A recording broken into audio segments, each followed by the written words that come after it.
Screen पे एक black and white तस्वीर देख रहे हैं आप। इस तस्वीर में ब्लैक बोर्ड पर लिखता हुआ एक शख्स आप दिख रहा है। ये कौन है? ये है कियान सुएसन। ये बंदा अमेरिका में 1930-1940 में था और उस समय अमेरिका ने इसे डिपोर्ट कर दिया था, जबकि अमेरिका में ये बेहद खास पोजीशन पर था और अमेरिका ने यहाँ इतनी बड़ी गलती कर दी इस बंदे को डिपोर्ट करके कि इसने चाइना के अंदर जाकर चाइना का काया पलट कर दिया। एक बार फिर से ऐसा ही अमेरिका में हुआ है। क्या है ये मामला जानेंगे, पर आखिरकार कौन है ये शख्स जो कह रहे हैं कि भारत पीछे नहीं हट सकता है, भारत को पीछे नहीं हटना होगा। आखिरकार युवाल जो कि एक यहूदी हैं और साथ ही साथ प्रसिद्ध इतिहासकार दार्शनिक भी हैं, इन्होंने ऐसा क्यों कहा है। जानेंगे जियोपॉलिटिक्स में क्या कुछ चल रहा है। हमेशा की तरह CIS न्यूज नेटवर्क के इस एपिसोड में जानने को मिलेगा बहुत कुछ। आइए जानते हैं इन खबरों को विस्तार से। एक समय था जब लोग व्यापार करने जाते थे तो या तो समंदर के रास्ते, नदियों के रास्ते, नाव वगैरह से जाया करते थे या फिर बैलगाड़ी, घोड़ा गाड़ी,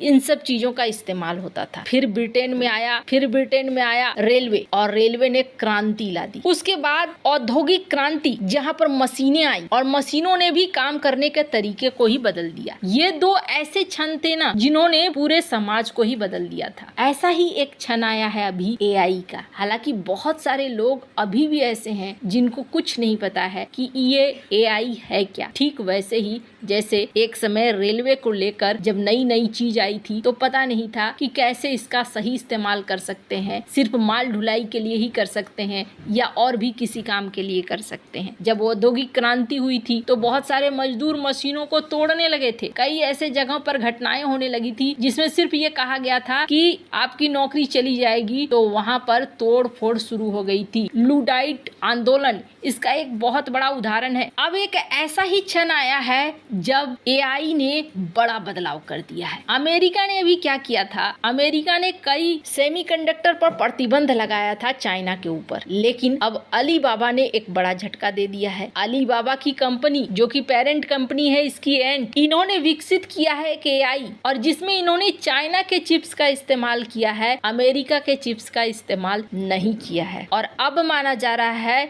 कि जिस तरीके से चाइना AI को सामने लाकर रख रहा है, ये अमेरिका और चाइना के बीच के गैप को और भी ज्यादा कम करता जा रहा है। और इसमें ना बहुत बड़ी भूमिका निभा रहे हैं चाइना के खास लोग भी, और कहीं ना कहीं अमेरिका ने भी चाइना को यहाँ तक पहुँचने में एक बहुत बड़ी मदद दी है। इतिहास का एक उदाहरण मैं आपको बताती हूँ जो घटना एक बार फिर हो गई है। ये जो शख्स मैंने शुरुआत में आपको दिखाया था, ये कौन थे? तो ये अमेरिका में प्रोफेसर थे। प्रोफेसर के साथ साथ कहा जाता है कि नासा की नींव रखने वाले यही थे। 1930 और 1940 की दशक में ये प्रसिद्ध चीनी वैज्ञानिक अमेरिका में रॉकेट विज्ञान पर काम कर रहे थे। कैलिफोर्निया इंस्टीट्यूट ऑफ टेक्नोलॉजी में प्रोफेसर थे और अमेरिका के अंतरिक्ष कार्यक्रम में योगदान भी दे रहे थे। लेकिन 1950 में अमेरिका के अंदर माहौल खराब हुआ और मैकार्थीवाद चल पड़ा, जिसमें कम्युनिस्ट लोगों के ऊपर संदेह की नजर से देखा जाता था और अमेरिका में उन्हें नजरबंद कर दिया गया। 1955 में जब इसने देखा कि अमेरिका में ऐसा माहौल बन रहा है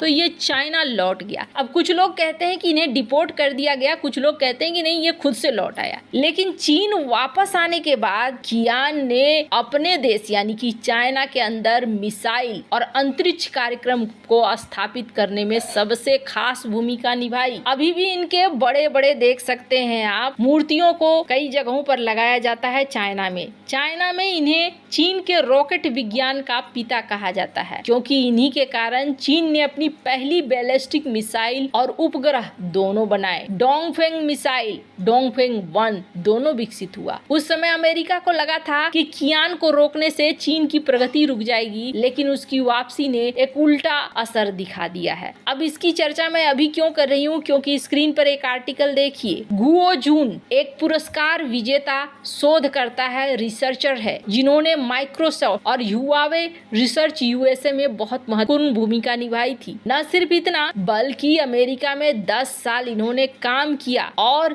20 रिसर्चर्स की टीम को नेतृत्व भी किया और इनकी टीम किस चीज पर काम कर रही थी, एआई पर काम कर रही थी, डीप लर्निंग पर काम कर रही थी, वीडियो पर काम कर रही थी, और अब ये वापस अपने देश आ गए हैं। अब जरा सोचिए, अमेरिका में इन्होंने जो कुछ भी सीखा, अब इसका उपयोग ये अपने देश के लिए करेंगे। एआई एक ऐसी चीज बन चुकी है जिस चीज को लेकर दुनिया पागल हुए जा रही है। स्क्रीन पर सैमफोर की एक खबर देखिए, यूएई ये $1.4 ट्रिलियन की इन्वेस्टमेंट करने को तैयार है अमेरिका में कि आप एआई में हमें भी साथ लेकर चलिए। फ्रांस भारत के साथ मिलकर एआई को लेकर अलग इन्वेस्टमेंट कर रहा है। अमेरिका में एक अलग ही इन्वेस्टमेंट का दौर चल पड़ा है और चाइना चुपके चुपके बहुत सारी चीजें सामने लाकर रख रहा है। हालांकि एआई अगर अच्छा है तो बुरा भी है। युवाल नोहा हरारी ये एक यहूदी दार्शनिक और इतिहासकार हैं। इन्होंने एक बयान दिया, एक इंटरव्यू दिया है हाल में, और इन्होंने इस इंटरव्यू में कहा है कि देखिए, एआई आने के साथ साथ दुनिया भी बदल रही है, लेकिन एआई अच्छा है तो एआई बुरा भी है। इन्होंने कहा कि अगर एआई को ऐसे देखिए कि एआई एक चाकू की तरह है। अब इस चाकू का इस्तेमाल आप कैसे करते हैं? चाकू का इस्तेमाल अगर फल काटने के लिए करेंगे तो फल कटेगा, किसी की हत्या करने के लिए करेंगे तो फिर उसका इस्तेमाल उस तरीके से हो जाएगा। तो ये उपयोग करने वाले पर निर्भर है कि वो सलाद काटता है या फिर किसे काटता है। ऐसा ही एआई के साथ है। लेकिन उन्होंने ये भी कहा कि एआई को लेकर एक चीज बहुत अच्छे से समझ जाइए। पहले के समय में क्या होता था, अगर हथौड़ा है तो हथौड़ा तभी चलेगा जब चलाने वाला उसके पीछे खड़ा हो। परमाणु बम है